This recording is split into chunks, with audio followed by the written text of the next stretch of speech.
sabemos das inúmeras repercussões, né, da agenda dentro do privado, mas a gente sabe assim, que era fundamental a presença do senhor aqui, porque a rádio é cultura, né? Isso. E nada melhor para estar começando com uma pessoa que a gente sabe que é um amante, né, da cultura. Então, assim, meu professor também, né? Nós somos da mesma sala, eu Fuli e o Cristão, o João Cristão. Nós formamos um mas, porém, era a minha primeira faculdade, eu comecei com 17 anos, né? Então eu era novinha. Mas nós vamos vir anos a mais para mim.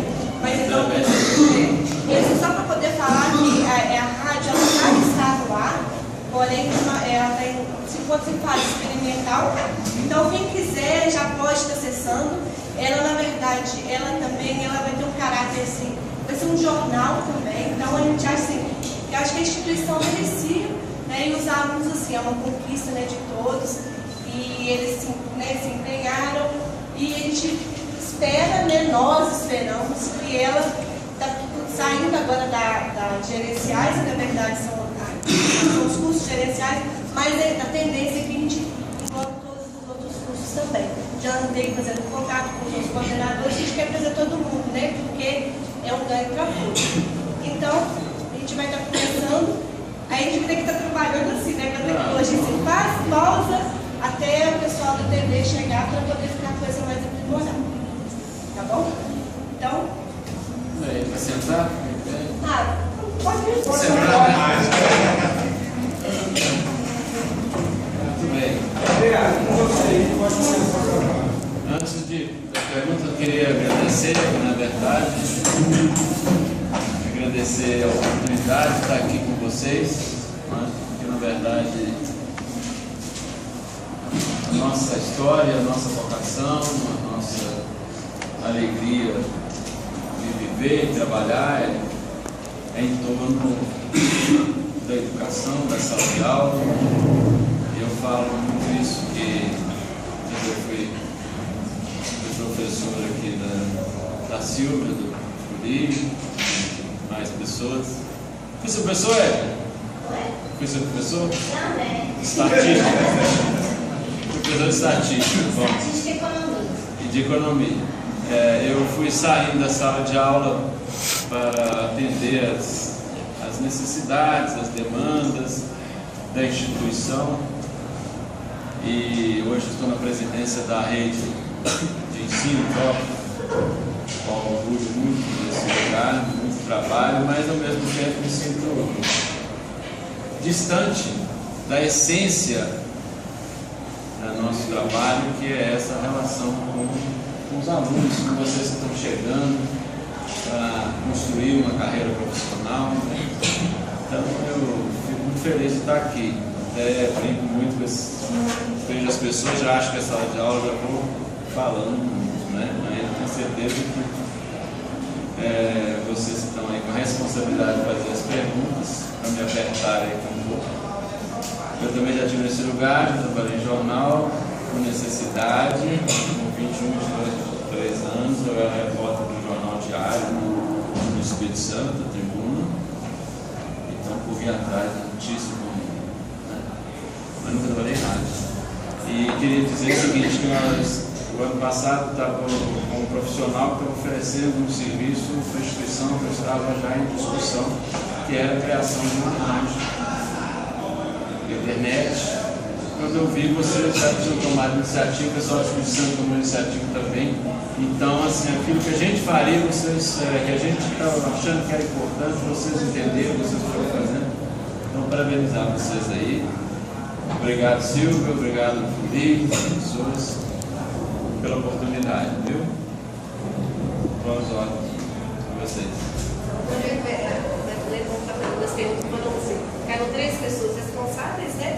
Eles vão estar direcionando e os demais, né, terminando essa primeira fase aqui, está aberto, tá, gente? Eu sei que tem pessoas que são curiosas, então vocês podem ficar à vontade, tá bom? Então, acho que a gente podia fazer assim, o áudio já Tá, fazer um pouco mais alto. Cláudio, descobrimos que antes de ser educador e militante político, o senhor participou do grupo de teatro. Como foi essa experiência na sua vida?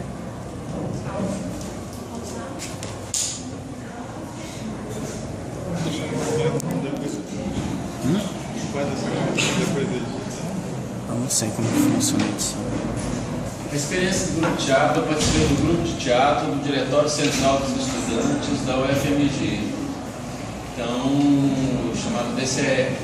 Então tinha o DCE Cultural e tinha todas as atividades culturais. E o local onde a gente fazia, onde funciona hoje os Minas Cultura, na Gonçalves Dias, perto da Praça da Liberdade, era um espaço dos estudantes.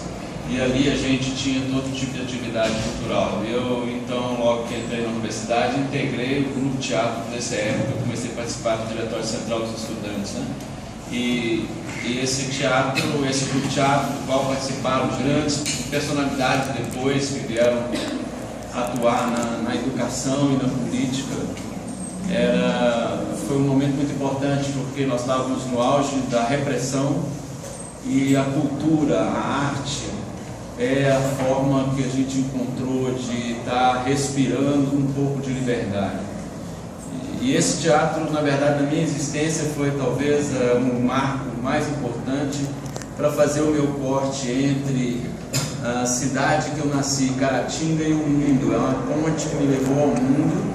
De outro lado, me refez, me reestruturou como pessoa, me abriu também uma possibilidade de relacionamento muito grande e rompendo também com algumas dificuldades naturais de um jovem estudante que vem do interior e vai para uma capital muito ainda tímido, sem uma visão ainda com muito medo de tudo, tanta novidade.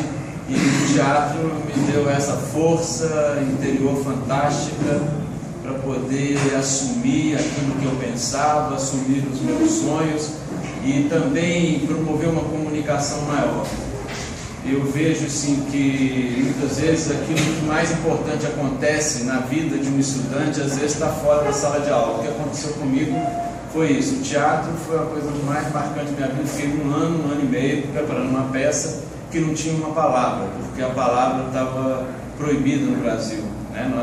Isso era o ano de 1972 e nós organizamos uma peça que protestava contra a repressão, a falta de liberdade e tentávamos expressar isso através do movimento do corpo, do som, mas você não podia ter uma palavra, porque tudo que a gente fosse dizer teria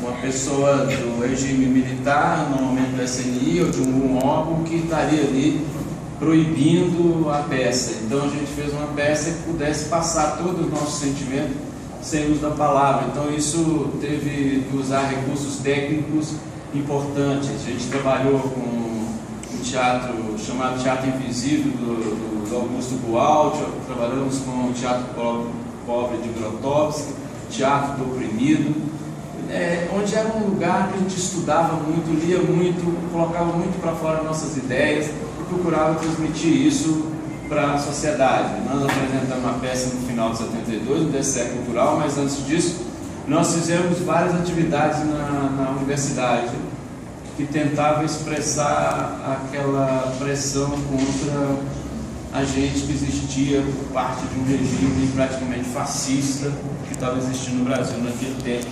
Era no anos do general Gaspar Médici, que é o período que mais se matou jovens, estudantes, líderes estudantis, trabalhadores, mandou muita gente embora e tal, do Brasil. O período mais difícil, mais duro, de maior violência, e a gente, através da arte, do teatro, a gente tentava expressar, mas na verdade, mais do que mudar o mundo, a gente estava mudando também a gente.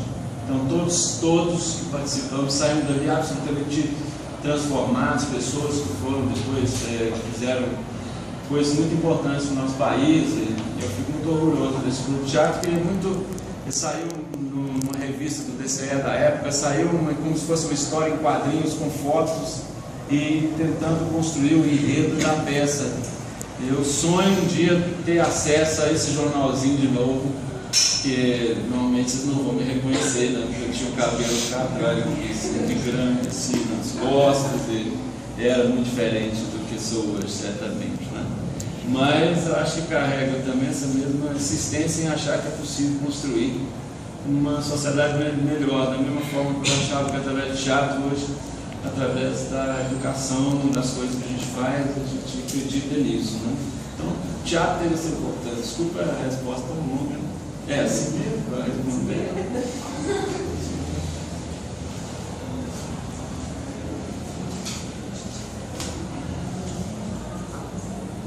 Mas operadora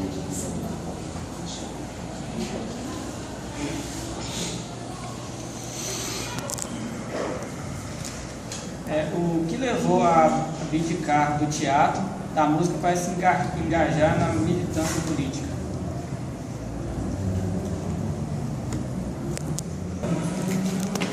Todos nós jovens, que eram uma minoria muito ínfima naquele tempo, que conseguia chegar no ensino superior, praticamente existia só a Universidade Federal, uma concorrência muito grande, poucos conseguiram fazer uma faculdade.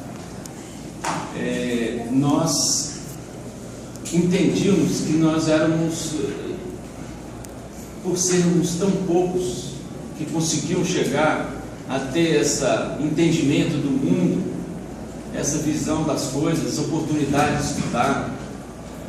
E aquele tempo, tudo contribuía para que a gente abraçasse a bandeira de mudança de tudo que estava acontecendo. Não só ali, não só no Brasil, mas no mundo inteiro, não é? Desde mudanças de comportamento, desde mudanças pessoais, desde mudanças de preconceitos e de mudanças políticas. Não é? Então, a partir do momento que você ia entendendo o que estava acontecendo, e você tinha muita informação que só você tinha, as pessoas não tinham, porque não tinham liberdade de ter uma ideia. Quando eu fiz economia, né? E lá a gente procurava informar. Então teve um amigo que participava de uma organização chamada Aliança Libertadora Nacional, a ALN, e eles me deu um jornalzinho embrulhado dentro de um jornal grande do dia, e falou assim: passa para alguém, depois que você lê e tal. Aí então, até bem que eu tinha um de Caratinga que fazia administração lá, que era filho aqui do pessoal dos Ribeiro aqui, do Zé.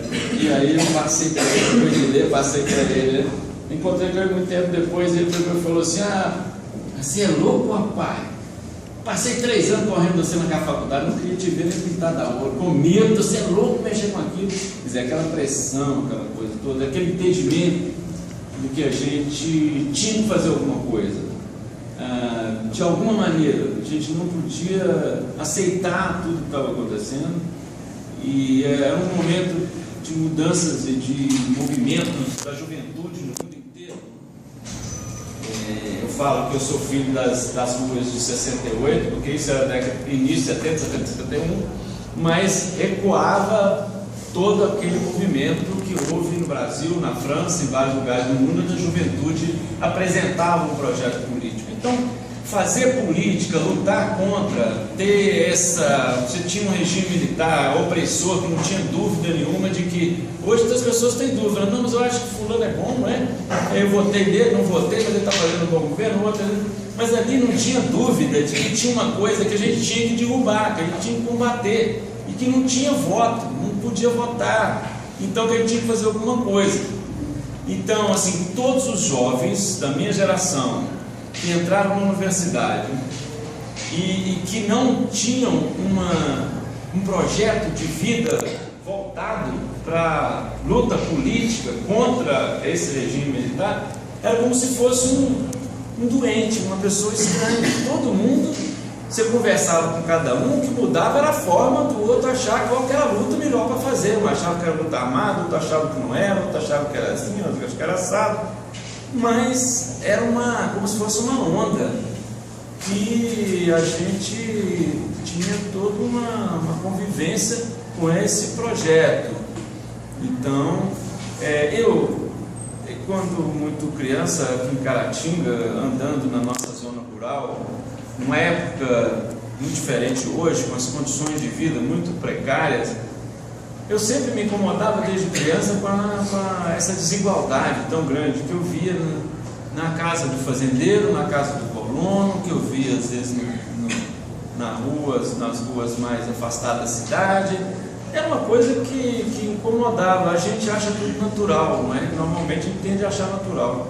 Porque é assim que nasceu, assim, porque já era assim. Mas isso, na verdade, eu sinto que esse inconformismo de lutar por um Brasil mais justo, menos desigual, não? Ele nasceu há muito tempo. Quando eu cheguei no Horizonte, eu já queria abraçar e fazer fileira com as pessoas que estavam na rua lutando contra esse regime que a gente achava que derrubasse ele ia resolver todos os nossos problemas. Quer dizer, derrubou foi um passo importante, mas tem muita coisa para fazer que não foi feita. Tivemos acesso a um áudio onde o senhor faz um dueto com o ex-professor do curso de Contábeis, cantando um hino ao curso de Contábeis. Recentemente, no dia 1/4 de 2014, o senhor participou de um show de protesto em decorrência aos 50 anos do golpe militar. A arte comunga com a militância? A arte é uma forma de militância?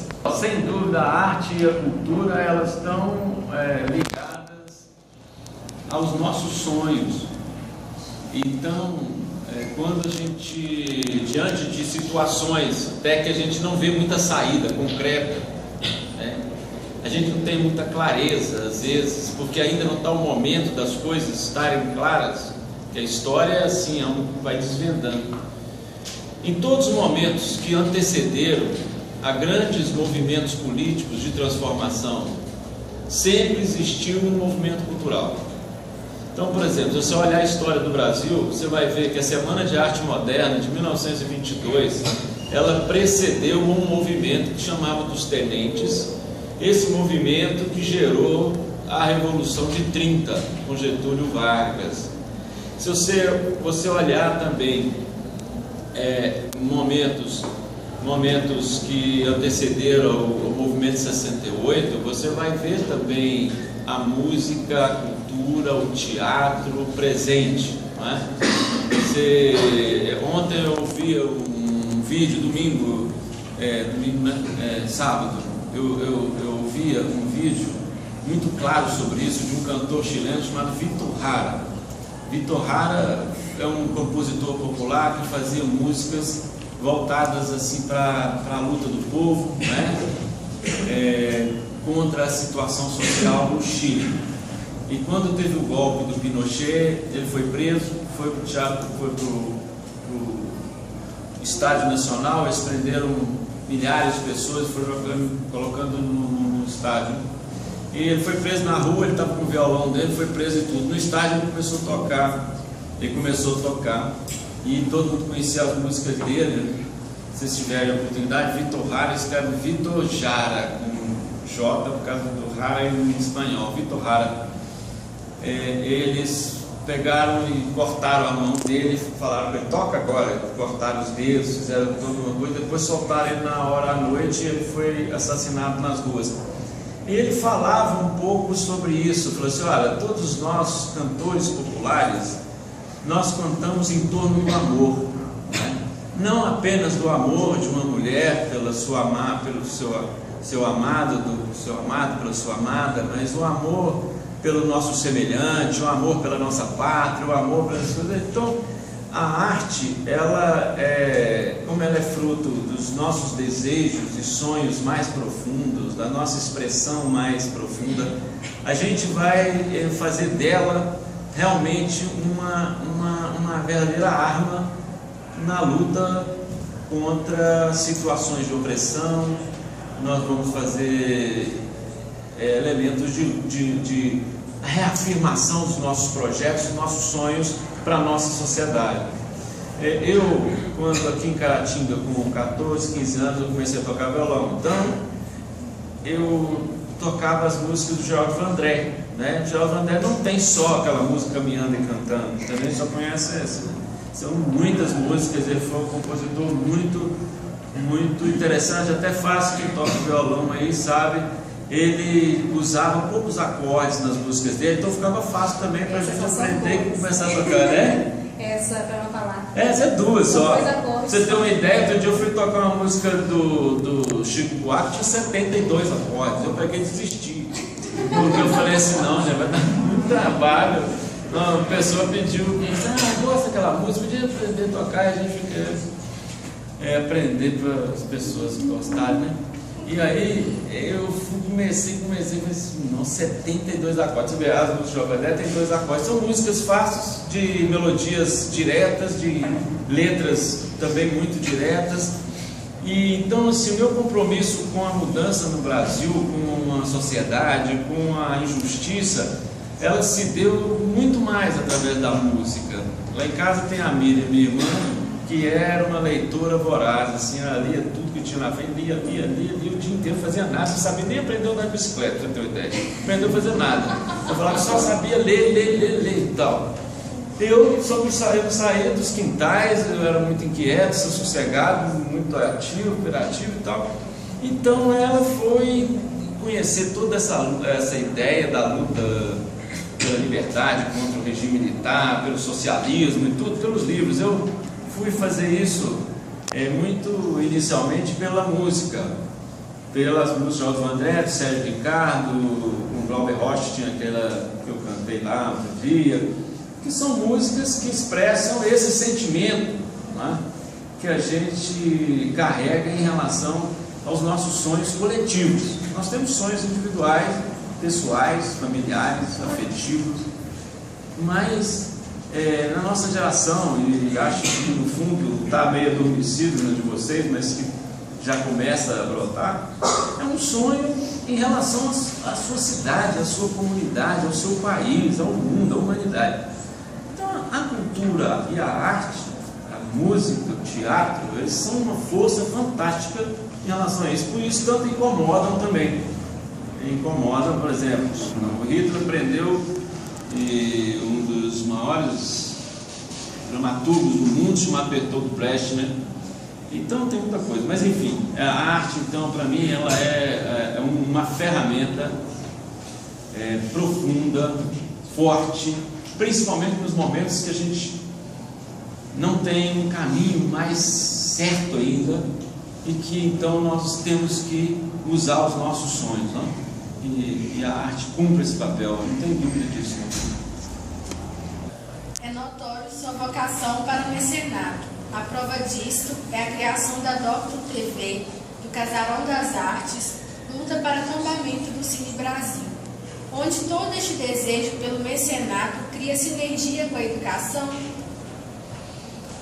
O mecenato é quando você financia causas.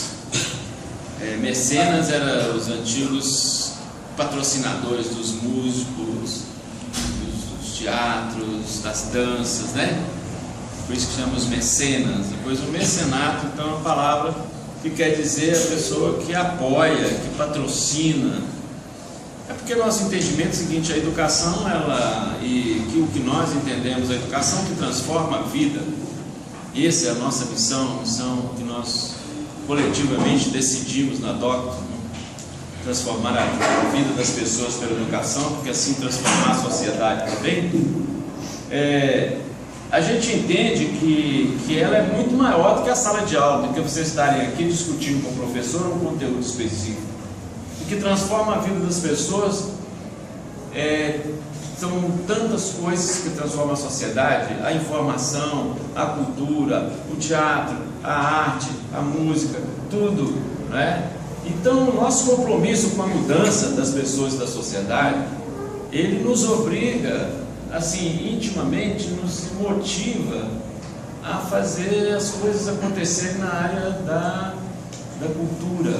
Você vê, o Casarão das Artes aqui é um projeto que foi sonhado desde 97, que eu fiquei ali, consegui comprar aquela casa que ia derrubar e tal.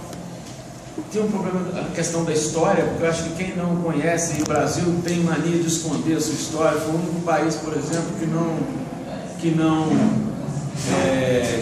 puniu os torturadores. No mundo inteiro, todas aquelas pessoas, desde o presidente da República que envolveram com torturadores, foram presos, foram condenados, né? Então é o seguinte: a história ali, aquela casa tem uma importância histórica muito grande, tem a história e tem essa ideia de dedicar aquela casa às artes, né? À cultura. Você vê que era um sonho que eu acho que dos projetos que eu já inventei e comprometi com ele, lutei por eles, é o que mais ultrapassou o meu sonho. Eu imaginava uma coisa, a realidade ela foi assim muito mais forte, 10 vezes mais do que eu imaginava. Está acontecendo, você vê, num ano e pouco 12 mil pessoas passaram por ali. A comunidade vai, traz uma coisa, um evento, uma atividade e vai fazendo as coisas acontecerem. Que eu queria isso mesmo, que é um lugar, espaço da comunidade. A Docto TV era um sonho desde a faculdade de comunicação. Nós não conseguimos naquele tempo, mas quando conseguimos também fizemos. Hoje estamos aí com o convênio para não, que estava com as dificuldades de manutenção do jornal lá do Sistec. Então a gente abraçou lá, fazer o jornal. O que eu acredito é que, igual o cinema, o Cine Brasil é um patrimônio histórico fantástico, foi tombado e depois inconformado foram derrubar, está ali hoje, ninguém quer aquilo, né? Nosso projeto é um projeto muito bonito que a sociedade discutiu com o proprietário.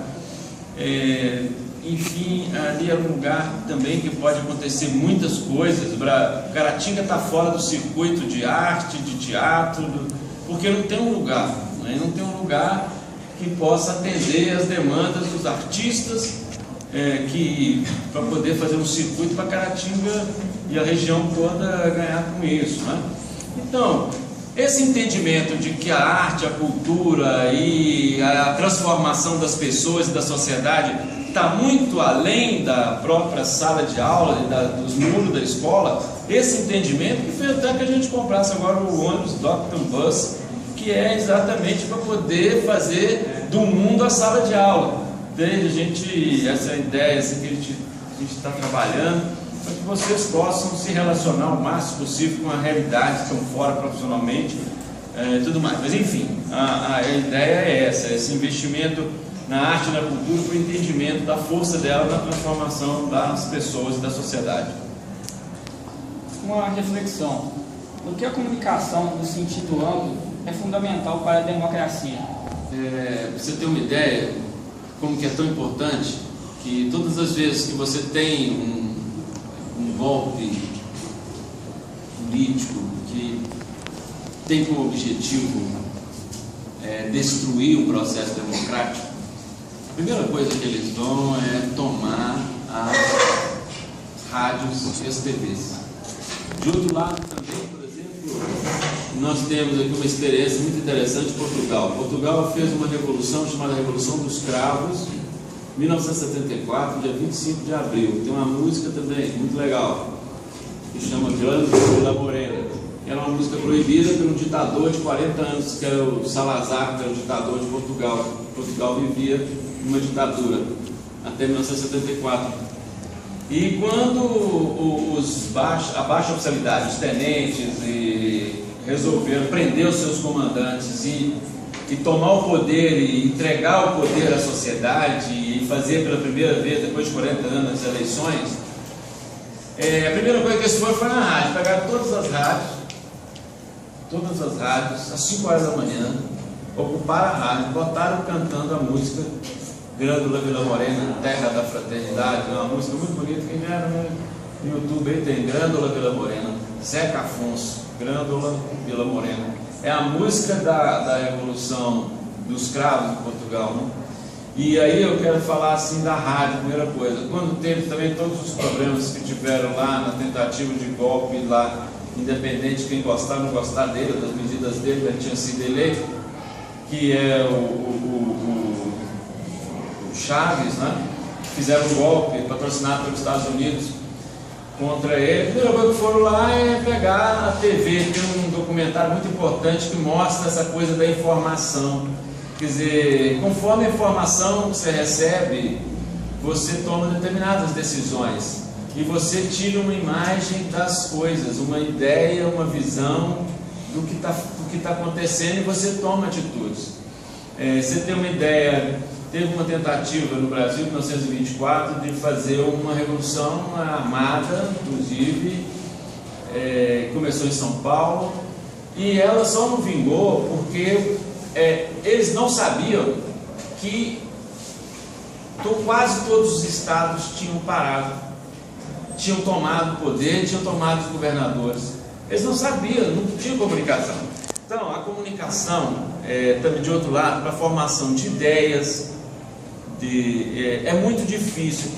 Tem hora que a gente fica com raiva porque a imprensa faz um trabalho unilateral contra uma coisa só, né? A forma de resolver esse problema, para mim, é como os franceses resolvem. Eles sabem o seguinte: você tem o Le Monde. O Le Monde é o jornal do Partido Comunista Francês. Você sabe o seguinte: de quem é aquele meio de comunicação, entendeu? Fala assim, esse meio de comunicação, ele parte dessa visão de mundo, esse tem outro, aí você sabe de onde vem, é honesto. Agora, quando você tem no Brasil um pouco essa tendência de esconder qual ideia você tem, qual interesse tem atrás, as pessoas ficam meio manipuladas. Mas hoje, com a internet, a comunicação ganhou um outro momento de liberdade e tudo mais, que também a gente está vendo hoje aí. Fizeram uma reunião com 900 pessoas especializadas para poder, na mídia social, trabalhar em torno da campanha da atual presidente da República. Quer dizer, então eles já estão descobrindo meios de, através do Facebook, através disso, daquilo outro e tal, eles criarem uma rede que as pessoas passem a ter uma ideia. Então a comunicação, ele é um instrumento fantástico da formação de ideias e de movimentos. Eu trabalhei muito em vários jornais, né, de jornais que foram perseguidos, que foram... tinha um jornal nosso que era o seguinte: eles começaram a explodir as bancas, porque eles não queriam que o jornal fosse vendido. Então, toda vez que eles viam um jornal nosso lá, chama Hora do Povo, o Hora do Povo lá denunciava as coisas do regime militar na época, a banca aparecia toda queimada, eles explodiam à noite. Aí o pessoal, ninguém queria vender mais o nosso jornal, né? O Jornal do Povo. Fui preso dentro da redação dele, são 11 policiais federais, aquela confusão, metralhadora, confusão lá. Aí aí nós fomos para a rua para vender jornal nas praças, e aí eles prendiam a gente. Quer dizer, realmente a força das ideias, não? Se as pessoas não é muito complexo. Hoje a gente tem que ter um discernimento muito grande de que informação nós queremos ter.